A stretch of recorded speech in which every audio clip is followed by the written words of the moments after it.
When Talha and Az-Zubair broke their oath of allegiance and set off toward Basra in the company of Aisha, Imam Ali A.S. addressed the people with clear warning and divine insight. He said, "Beware, Satan has collected his group and assembled his horsemen and foot soldiers." This wasn't just a poetic metaphor. It was a direct identification of a spiritual and political reality. The Imam was informing the believers that what they were witnessing was not just a rebellion, it was a mobilization by forces aligned with Satan, a coordinated assault on truth, unity, and divine leadership. In this statement, Satan is not only the unseen enemy of mankind, but also refers to those acting as agents of deception and division, most prominently Muawiyah, who according to historical analysis, like that of Ibn Abil Hadid, was inciting Talha and Az-Zubair to rebel against Amir al-Mu'minin. But the deeper reference points to the real Satan, who operates behind the veil of political motives and ambition, driving people toward corruption and betrayal. Imam Ali then firmly declared, "Surely with me is my sagacity. I have neither deceived myself nor ever been deceived." This line shows his self-awareness, his reliance on divine guidance, and his clarity of insight. He distinguishes himself as a leader who neither manipulates others, nor is himself manipulated, a stark contrast to the deceitful political maneuvering of his opponents. His sagacity, letter 1, E2, 5 is not mere intellect. It is wisdom rooted in divine justice and spiritual clarity. He then continued with the metaphor, "By Allah, I shall fill to the brim for them a cistern from which I alone would draw water. They can neither turn away from it nor return to it." This powerful imagery evokes the idea of a single source of truth, a reservoir of divine leadership, which the rebels neither control nor can return to once they abandon it. Imam Ali presents himself as the exclusive, rightful leader whose command and justice are unshakable. The cistern symbolizes the moral and political authority that flows from divine appointment, and anyone who leaves it, like Talha and Az-Zubair, abandons access to truth and guidance. This is not just about personal betrayal. It is a moral and cosmic conflict between light and darkness. The Imam is alerting the believers that they are living in a time where allegiances are being tested, where truth is being challenged not through honest dissent, but through spiritual treachery. The very fact that respected companions like Talha and Az-Zubair could fall into the trap of ego, ambition, and manipulation shows the scale of the trial. At the heart of this sermon is a lesson in loyalty, insight, and spiritual warfare. Those who oppose Amir al-Mu'minin are not merely political rebels. They are, knowingly or unknowingly, soldiers in Satan's army. This distinction elevates the conflict beyond politics. It becomes a battle between divine truth and satanic deception. Imam Ali does not approach the matter with hysteria or overblown threats. Instead, he grounds his response in unshakable truth and divine justice. He recognizes the rebellion for what it is, a departure from the covenant, an abandonment of rightful leadership, and a manifestation of satanic strategy. Imam Ali A.S. critiques the contradiction in the actions of those who had pledged allegiance to him, but later sought to justify breaking it. He draws attention to the foundational principle that allegiance, once given, is a binding commitment unless broken with valid, justifiable cause. Talha and Az-Zubair, having willingly taken the pledge, later turned away from it without offering any legitimate justification. The Imam calls out this inconsistency and the hollow logic behind their rebellion, stating that if they admitted their hands gave allegiance, they must remain bound by that oath until a credible reason allows its dissolution. He goes further, penetrating deeper into their excuse that their hearts were not in agreement with what their hands committed to. Imam Ali A.S. dismantles this argument by highlighting its absurdity. He says that if someone claims his heart did not align with his outward action, then he must bring proof of that inward state. But such proof by nature is impossible to produce because no one can witness the inner recesses of another person's heart. In this way, the Imam discredits any argument based on internal dissent that contradicts a visible, outward act of commitment. This exposes a critical moral teaching. Islam emphasizes harmony between one's inner beliefs and outer actions. To claim separation between them in order to excuse betrayal is a distortion of ethical and legal accountability. Emir al-Mu'minin A.S. insists that such an assertion, "my heart was not in it," cannot be accepted in any rational, religious, or legal context. It is nothing more than a manipulation of moral responsibility, a tactic to escape consequences after violating a solemn covenant. What Imam Ali A.S. is defending here is not only the sanctity of allegiance to him as the rightful leader, but also the core principle of truthfulness in intention and action. The act of bay'ah allegiance is not a meaningless formality, it is a public and spiritual commitment. To later dismiss it by claiming internal disagreement is to make a mockery of loyalty, justice, and the very framework of Islamic governance. He also implicitly addresses the danger of political hypocrisy, where people make a pledge under pressure or for strategic gain, only to break it when the conditions no longer serve their interests. This is not just dishonesty, it is treachery disguised as dissatisfaction. Imam Ali A.S. was deeply aware that people like Talha and Az-Zubair were not confused or misguided. They were driven by ambition, resentment, and worldly desire. Their pretense of internal conflict was simply a cover for rebellion. By exposing the logical flaws in their argument, the Imam is teaching his followers to recognize falsehood even when it is dressed in the language of conscience. Just as one cannot see into another's heart, one must also not allow baseless claims about hidden intentions to justify open acts of betrayal. A covenant is not invalidated by retrospective emotional claims. This moment in his speech becomes a lesson in accountability and truth. It's a warning that inner states cannot override outward responsibilities once undertaken. The Imam's reasoning is firm, precise, and irrefutable. Proof about the state of the heart cannot be adduced, and thus any assertion made without such proof is nothing more than hollow rhetoric. His wisdom teaches that real commitment is visible in both action and consistency, not in backpedaling from one's word under the guise of internal unrest. Imam Ali A.S. makes a profound statement about the ethics and discipline of warfare when he condemns the behavior of his opponents during the Battle of Jamal. He describes how the enemy rose with loud claims, thunderous cries, and dramatic displays of aggression, raising their voices in boastful threats, shouting in arrogance, and attempting to strike fear into the hearts of his soldiers. But when the real moment of confrontation arrived, they collapsed like scattered straw in the wind. The Imam draws attention to the contrast between their noise and their action, between their bold declarations and their cowardly retreat. This reflects a larger truth about human behavior, especially in times of trial and war. Loud claims are easy, they cost nothing and risk nothing. But true strength is revealed not in words, but in action under pressure. The Imam, a man known for his unmatched courage, highlights the hollowness of the enemy's bravado. He exposes their empty threats for what they were: false confidence built on self, deception, and emotional arrogance. Their voices rang loud before the fight, but once faced with the firm stance of truth and justice, their morale shattered instantly. Imam Ali then turns the lens toward his own camp and offers a sharp instruction. We do not threaten the enemy before battle, nor utter boasts, nor terrorize the enemy by raising unnecessary cries. He presents a code of conduct that reflects dignity, discipline, and reliance on Allah, rather than psychological games or intimidation. This is not only a tactical approach, but a moral one. For him, war is not a theater for showmanship or pride.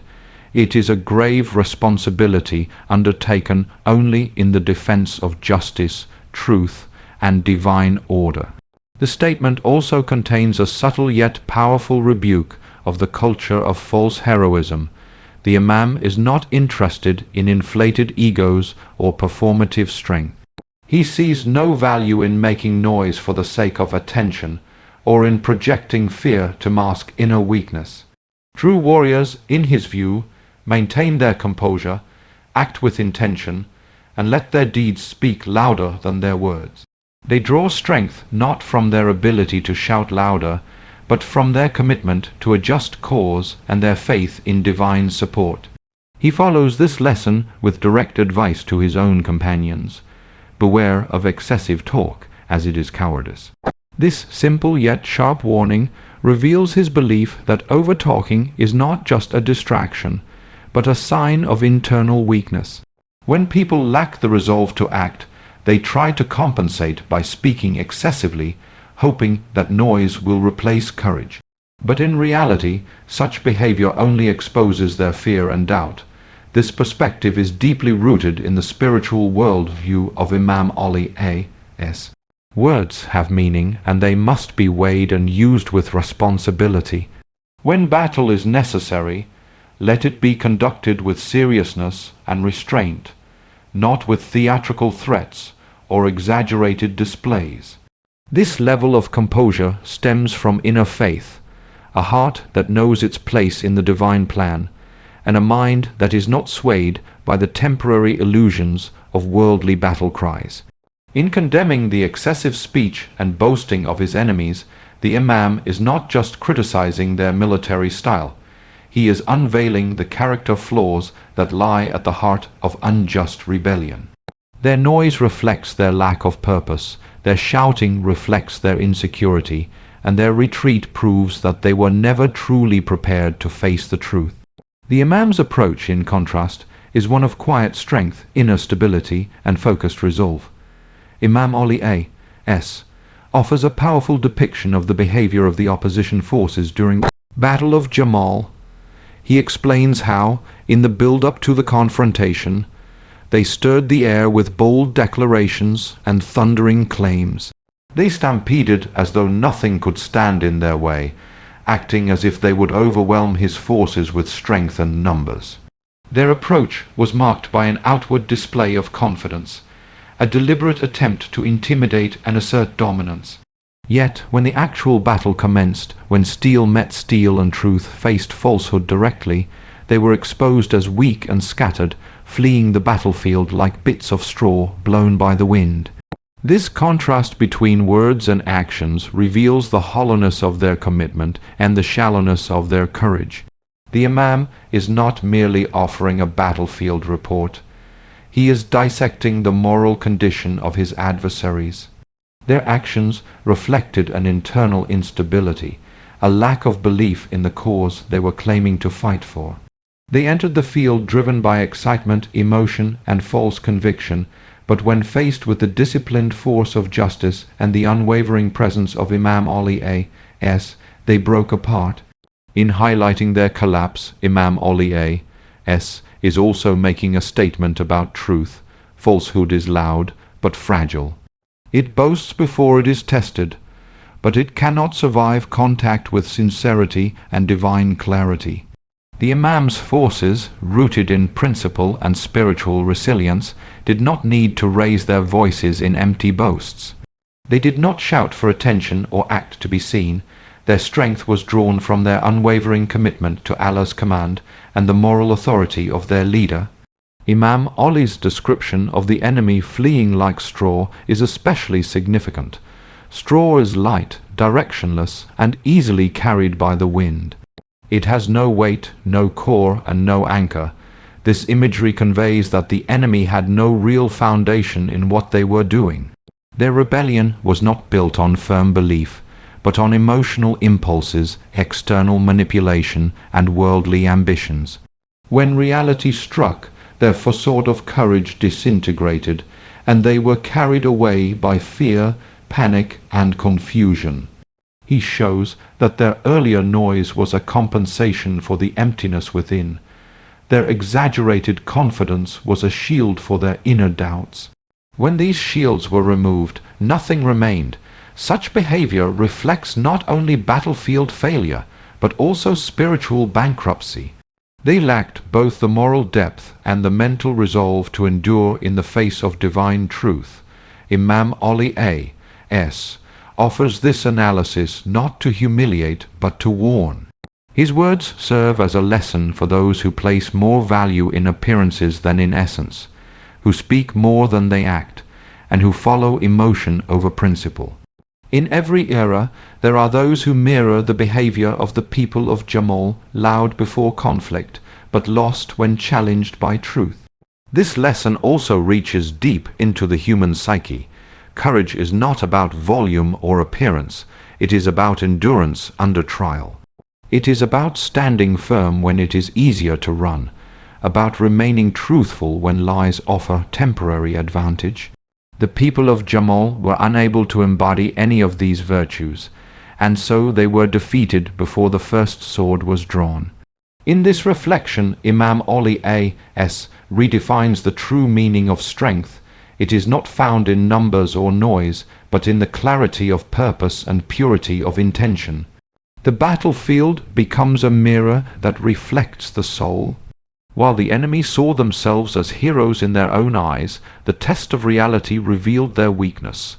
Imam Ali A.S., known for his deep understanding of both the spiritual and strategic dimensions of life, addresses a subtle but powerful truth when he warns his companions against excessive speech before battle. He tells them plainly that too much talking is not a sign of strength, but a reflection of cowardice. In doing so, he exposes a psychological reality that often goes unnoticed. When people lack inner resolve, they compensate with outward noise. When they are unsure of themselves, they try to cover that uncertainty with loud words and hollow declarations. For Imam Ali, courage is silent, controlled, and measured, while fear disguises itself in overconfidence and theatrics. His approach to warfare is not rooted in chaos or emotional excitement, but in discipline and sincerity. He encourages his companions to avoid loud threats, arrogant speeches, and meaningless displays of bravado, because these do not reflect true power. Real strength, in the eyes of the Imam, is shown in action, not in sound. Warriors of truth do not need to shout to prove themselves. They stand firm with calm hearts, and they face the enemy not with empty words, but with unwavering faith and purposeful action. In this instruction, Imam Ali is also emphasizing the importance of humility. Excessive speech often stems from pride and the need to be seen or heard. But a sincere believer does not fight to impress others or to build a reputation. He fights only for the sake of Allah, and thus his manner is dignified, composed, and free of self-centered display. The believer does not seek validation through volume, but through alignment with divine justice. By avoiding excessive talk, the warrior maintains his focus on the real purpose of the struggle, to uphold truth and establish righteousness. Furthermore, Imam Ali A.S. connects speech with the condition of the soul. The tongue, he implies, is a mirror of the heart. A restless tongue often reflects a restless heart. When the heart is anchored in faith, the tongue becomes restrained. But when the heart is filled with fear, doubt, or arrogance, the tongue becomes loud and uncontrolled. This understanding links outward behavior directly to inner spirituality. In this way, the battlefield becomes more than a physical space. It becomes a test of character and spiritual discipline. The Imam's warning against excessive speech also serves to preserve unity and order among his soldiers. Loud speech, personal boasting, or pre-battle shouting can create confusion, spread fear, or incite disunity. In contrast, silence, focus, and reliance on action foster collective strength and cohesion. Imam Ali knows that victory in battle is not only about physical might, but also about moral clarity, discipline, and strategic composure. Words can scatter hearts if they are not anchored in truth. Therefore, he teaches his companions to be men of action and not merely of speech. In a world where people often mistake noise for leadership and theatrics for bravery, the wisdom of Imam Ali A.S. stands as a timeless corrective. His approach teaches that power lies not in how loudly one speaks, but in how deeply one believes. It is not the warrior who shouts the loudest who wins, but the one who moves forward with faith, purpose, and silence that speaks louder than any words. The restraint of the tongue becomes a sign of inner strength, and the absence of boastful noise becomes a mark of spiritual readiness. Imam Ali A.S., in his speech concerning the betrayal of Talha, and as Zubair declares that he alone draws water from a cistern from which none can turn away or return to. This striking metaphor encapsulates his role as the sole, divinely appointed source of guidance, justice, and leadership at a time when chaos, betrayal, and ambition clouded the hearts of many. The cistern, a source of life and sustenance in a harsh environment, represents divine truth, a truth accessible only through him and not open to distortion or compromise. He alone is capable of drawing from it, meaning that understanding and implementing divine justice in its purest form lies exclusively with him. The image is rich with spiritual and political meaning. In the desert cultures of Arabia, a cistern is more than a well, it is the lifeline of a people. To control the cistern is to control survival, direction, and the ability to thrive. Imam Ali A.S. is not claiming power over people for his own sake. He is identifying himself as the only conduit through which the true essence of Islam can continue to live and be preserved. Others, regardless of their claims, cannot access that divine sustenance or lead others to it. Once they abandon it, as Talha and as Zubair did, they cannot return to it, because it is not a structure built on worldly convenience but a trust bound to loyalty and truth. By stating that they can neither turn away from it nor return to it, Imam Ali is not merely emphasizing exclusivity, he is revealing the consequences of betrayal. Turning away from truth, once it has been clearly recognized, is a conscious decision to forsake divine light. Returning to it requires more than apology. It requires a soul clean of hypocrisy, ambition, and rebellion. But for those who have broken allegiance after clearly recognizing the truth, the spiritual path back becomes locked not by force, but by the hardness of their own hearts. Their departure from Imam Ali's leadership is not a political shift, it is a spiritual fall. This metaphor also exposes the weakness of the opposition. Though they may attempt to stir rebellion, gather armies, and speak in the name of reform, they lack access to the true source of wisdom and divine will. Their actions are rooted in ego, their plans in deception, and their strength in numbers rather than in truth. In contrast, Imam Ali stands alone at the cistern calm, unshaken and complete. He does not need validation from the crowd because he possesses divine legitimacy. He does not draw strength from political alliances, but from the wellspring of eternal guidance. His statement also reflects his consciousness of the historical role he must play. He knows that the Islamic world, though swayed by the noise of rebels and the cunning of hypocrites, will eventually have to look back at him as the reference point of uncorrupted leadership. He is not merely a commander in a civil conflict. He is the standard of what righteous leadership should look like when faced with betrayal, confusion, and falsehood. His calm claim over the cistern shows his inner certainty, his reliance on divine truth, and his awareness of the lonely path walked by those who carry the weight of divine mission. The metaphor, therefore, is not just poetic, it is instructional. It teaches believers that truth may not always be accompanied by crowds, and the real bearer of guidance may often stand alone. But if that guidance comes from a pure source, its effect is unmatched and its authority unquestionable. Imam Ali's refusal to seek popular approval or manipulate people into loyalty distinguishes his leadership from others. He offers the cistern not as a tool for control, but as a symbol of divine nourishment that can only be accessed through sincerity, faith, and allegiance to the rightful guide. In the face of conspiracies, desertions, and war, he remains fixed at the source, untouched by the noise of the world and unmoved by the shifting tides of public opinion. Delivered during the Battle of Jamal, when Amir al-Mu'minin gave the standard to his son Muhammad ibn al-Hanafiyyah, mountains too may move from their status, but you should not move from yours. Grit your teeth, lend to Allah your head in fighting for Allah, give yourself to Allah, plant your feet firmly on the ground.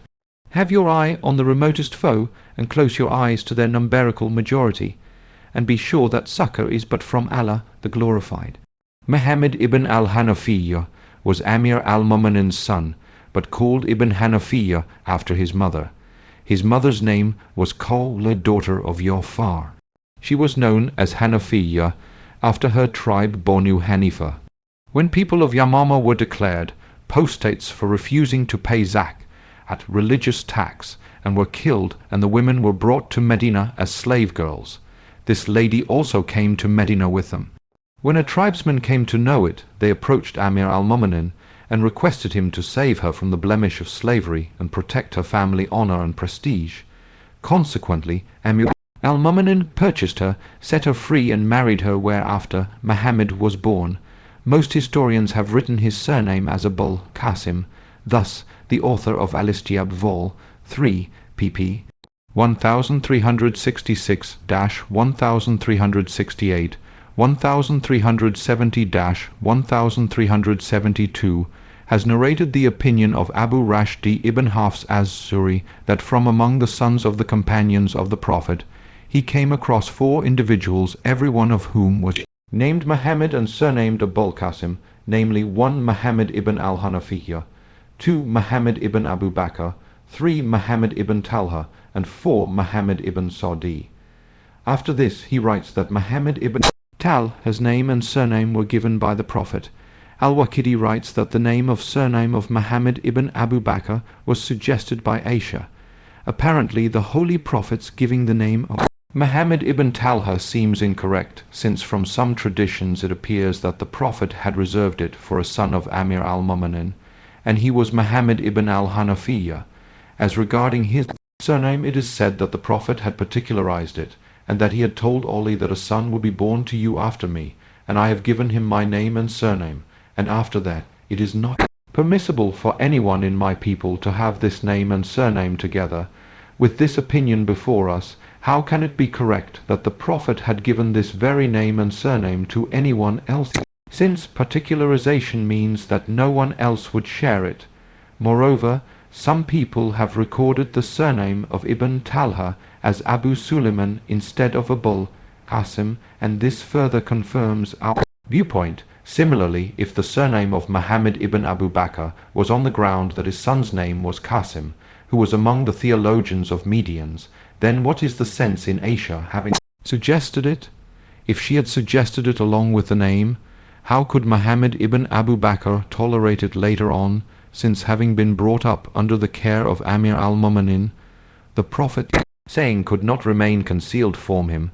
Moreover, most people have recorded his surname as Abu Abd ar-Rahman, which weakens the view of Abu Rashid, let alone these people's surname being Abul Qasim even for Ibn al-Hanafi.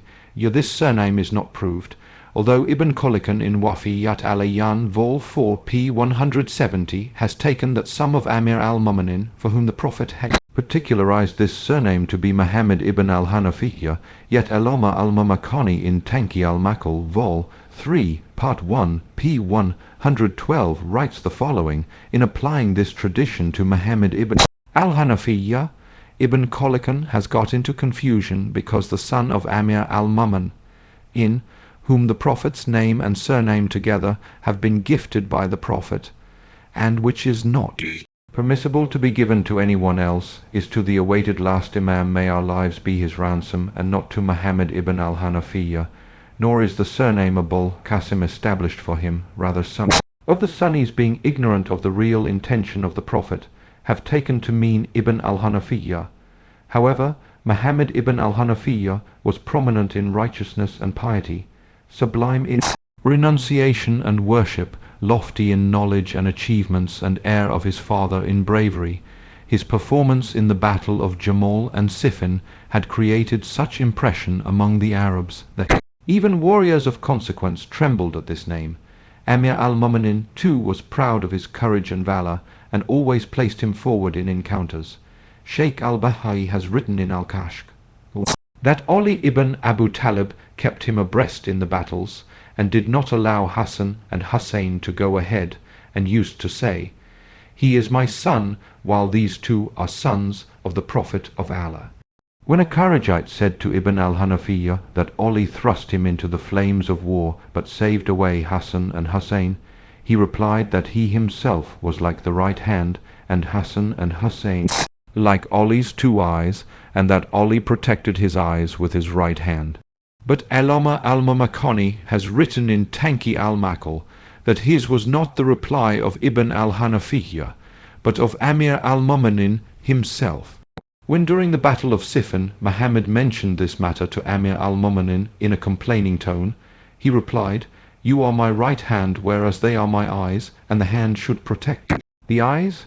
Apparently it seems that first Amir al-Mu'minin must have given this reply, and thereafter someone might have mentioned it to Muhammad ibn al-Hanafiyyah, and he must have repeated the same reply, as there could not be a more eloquent reply than this one, and its eloquence confirms the view that it was originally the outcome of the eloquent tongue of Amir al-Mu'minin, and was later appropriated by Muhammad al-Hanafiyyah. Consequently, both these views can be held to be correct, and there is no incongruity between them. However, he was Beau 5 Rn in the reign of the second Caliph, and died in the reign of Abdul Malik ibn Marwan at the age of 65 years. Some writers have recorded the year of his death as 80 AH, and others as 81 AH. There is a difference about the place of his death as well. Some have put it as Medina, some Ayla, and some Taif. 2. When in the Battle of Jamal Amir al-Mu'minin sent Muhammad ibn al-Hanafiyyah to the battlefield, he told him that he should fix himself before the enemy like the mountain of determination and resolution, so that the onslaught of the army should not be able to displace him, and he should charge the enemy with closed teeth, because by pressing the teeth over the teeth, tension occurs in the nerves of the skull, as a result of which the stroke of the sword goes amiss, as he said at another place, "Press together your teeth, it sends amiss the edge of the sword." Then he says, "My child, lend your head to Ali in order that you may be able to achieve eternal life in place of this one, because for a lent article there is the right to get it back. Therefore you should fight being heedless of your life. Otherwise, also, if your mind clings to life, you will hesitate to advance toward deathly encounters, and that would fall upon your reputation of bravery. Look, do not let your steps falter, because the enemy is emboldened at the faltering of steps, and faltering steps fastens the feet of the enemy.